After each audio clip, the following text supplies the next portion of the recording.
As the governor of Texas, it is my job to serve all people in that bell curve of America, right, left, middle. That's my job. I look at your eyes. I know who you are. It doesn't matter what party you're in. I've taken care of every single one of you. I'm Mary Starr, and this is my special guest, Doc Pete Chambers. Doc, it's great to have you back for part two. Always good to be back. Let's go ahead and move into the Epic City thing. That is of huge concern as well. Yeah, it's a big concern for me, and I don't know if you've had John Guandola. He's a counterterrorism expert, former FBI, former Marine recon guy, well known in the world of counterterrorism. And if you don't know him, people should get on it and explore his information. But I speak with him and others around the world. I know about counterterrorism as a Green Beret. That was my job in the global war on terror for over 20 years of going back and forth doing that around the world. So I understand this. This thing that has happened to us is a Marxist technique. I'm going to start there. This is the 40,000-foot view. We're going to start there. This that's happened to this nation was exactly what a guy named Yuri Bezmenov said a long time ago, right? In the 70s, he was a KGB defector, came to America, he defected, and he said, this is what we're doing to your country. We will take it down from within. And so that Marxist technique is exactly what's happening. All right. So if you look up Yuri Bezmenov, I want people to know, you can fact check me. I have no problem with that. But you look him up and you'll see he warned us in the 70s. And I don't remember what year, maybe later 70s. He warned us. So this technique, what it does is it uses the transfer migration thing, as Michael Yon calls it, human osmotic pressure. It sets a culture on its heels because at this point now you've got chaos. And in the seams and gaps of chaos come the little bits and pieces that another guy named Saul Alinsky talked about, which is how to, in Rules for Radicals, that's what he wrote, very much the playbook of Hillary Clinton, right? Remember them? And many others like them of their ilk. So you know that one. Yeah, and so that's what they're doing. And so when we look at that, then what do? We migrate people in who do not align, who do not assimilate, like I said about my dad, assimilating to the constitutional republic rules. And so they don't want to assimilate. So they want to bring in Sharia law. Now, I'm not going to go into details about what Sharia law is, but I'm going to say that Sharia law is what made the Afghan war last so long. And here's why. The madrasas, okay, madrasa, keep that word in mind. That's a school. And those schools were opened to keep the next generation of jihadists hot for the fight. So those madrasas, they're using their religious schools to train children to have the mindset to overthrow anything that is not of their belief. Okay, now that is apostasy in the truest minds of true Islam people. I know some. They're good people. They fought with us. I mean, they fought on our side against the Taliban, against the terrorist organizations out of Pakistan. I've spent time in Pakistan. I know. And I know this for a fact that those madrasas, which are schools, are currently being set up in places like Epic City.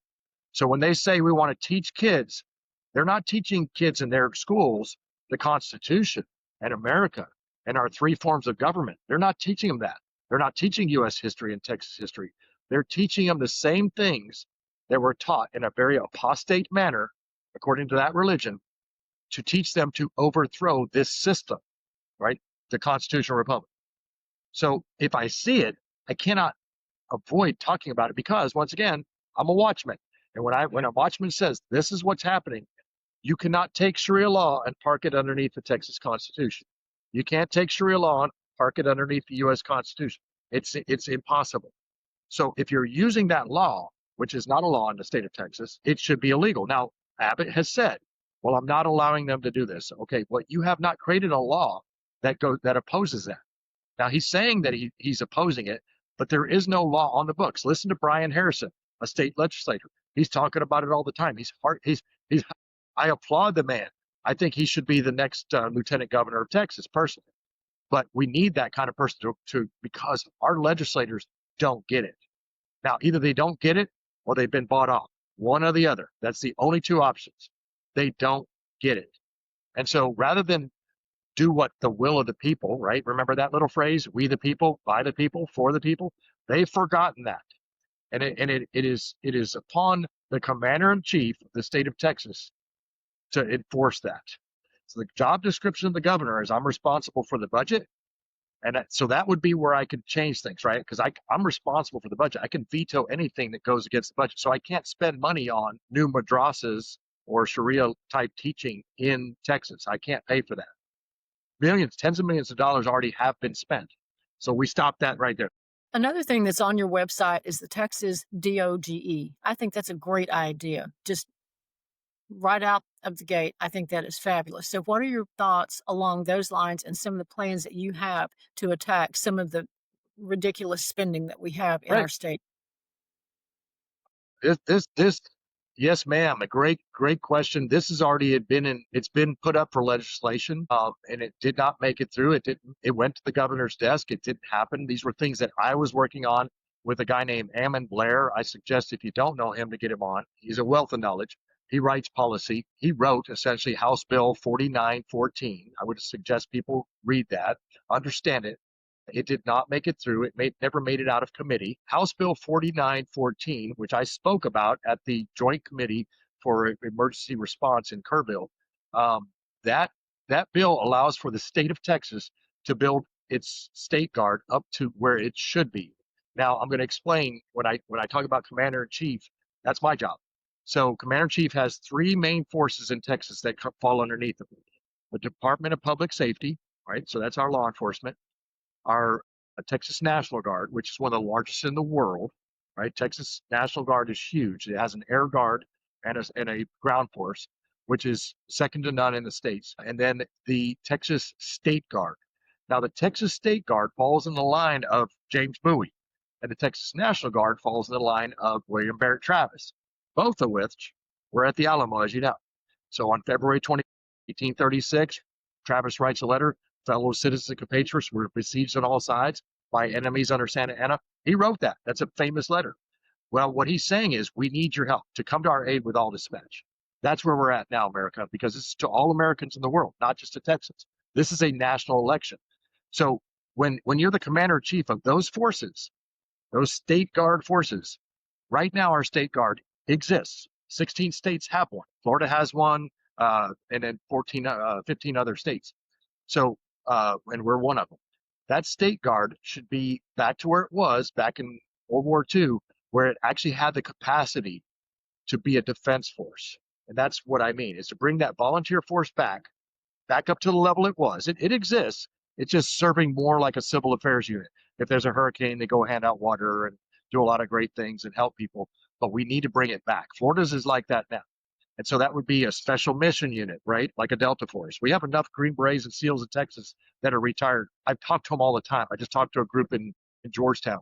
Look, they're ready. They're ready to come back in and help and just serve that way. Not the National Guard, because the National Guard could be taken away and used downrange for other things by the active duty. I'm talking about the State Guard. So when we build that State Guard up back again, then we have a maritime branch, so we can run rivers and along the Gulf of, I'm going to call it the Gulf of Texas for now, but the Gulf of America, right? We have an air guard, but in the State Guard. So like a Civil Air Patrol, we bring them back. That used to be a thing, and they're still out there, but they're not robust. And then a land force, which is made up of former law enforcement in Texas. So if a sheriff calls me from Kenny County and he's got 6 deputies on and he needs some help, I can say, State Guard, bring your law enforcement guys, go to Kenny County, help out Sheriff Coe, he's in trouble. That's exactly what I would do as governor, and that is an action thing, right? And I can do that as an executive order. I can do it day one. As a matter of fact, it's on a list of about 3 other things that I really want to try to push through early. I'm not a emperor type of guy that I believe that the only answer is executive orders, but I believe when used properly, they can be the answer to an exigent circumstance, which is where we're at. Doc, it has been awesome having you on with us. Thank you so much for all of your time, your wisdom, your insight, and just sharing your heart, just being genuine and real. It is such a breath of fresh air. Thank you very much. It was my pleasure, and it was great to be here. Thank you. Need to be following what other states do. That's the status quo that we've been dealing with. Everybody talks about it. Look what Florida did. Look what Arkansas did with regard to land that Chinese own in Arkansas. No, Texas takes the lead. That is the way we stay ahead. That's how we stay at that top level. We'll bring everything else up. because it will follow. You follow the economy and everything thrives. But if we don't, then we're just surviving. If you're okay with jobs leaving Texas, manufacturing, if you're okay with Chinese buying up land in Texas, if you're okay with Chinese drones flying over to Texas or cartel drones flying in over Texas, if you're okay with 300,000 children that are missing, unaccompanied minors that came across this border, innocent lives that are missing right now, if we're okay with those things, if you're okay with your taxes going up, if you're okay with your education at 27th in the nation, if you're okay with those things, then stay home. But I know that deep down inside of you, there's an American character, there's a Texan character that cares about this republic and will turn out to vote.